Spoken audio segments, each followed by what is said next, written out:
This city where I am right now is considered the most historic city in the whole world after Rome. This is Charleston, South Carolina, and I heard a tour guide say this, but obviously it's totally incorrect. And although Charleston has a lot of history, it's also full of culture, music, art, and it's one of the most beautiful cities I've ever been to before. Charleston is named after the English king, King Charles II, who also gives his name to the state, North and South Carolina. And it was originally called Charlestown, but then after the Revolutionary War changed to Charleston. Charleston is a city with a large history of slavery. It made loads of money during the slave trade, and lots of buildings you see around the city were built by slaves from the Caribbean. They're in a Caribbean style. And in the American Civil War, the Civil War actually started here. The first shots of the Civil War were fired onto Fort Sumter over there in 1861, and you can still see the cannons in the city. Charleston, being one of the oldest cities in the United States, is home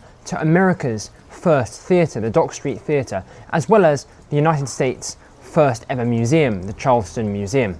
So Charleston, like Rome, is also called the Holy City, and that's because there are so many really beautiful churches in this city. And there's a rule in the architecture that you can't build a building higher than the highest church spire. Also, if you go to Charleston, there are some very beautiful beaches that are worth checking out, notably this one where I am right now. This is Sullivan's Island, and it's got some amazing, beautiful, very expensive properties owned by celebrities.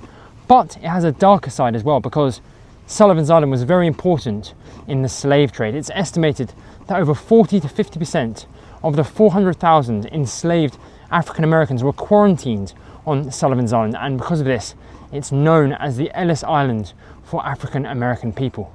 And lastly, South Carolina has a very beautiful flag, dark blue with a crescent and the palmetto tree. And the motto is a great Latin motto. It's Dum Spiro Spero, which means while I breathe, I have hope. Did you know this? Have you been to Charleston before? Let me know your thoughts in the comments.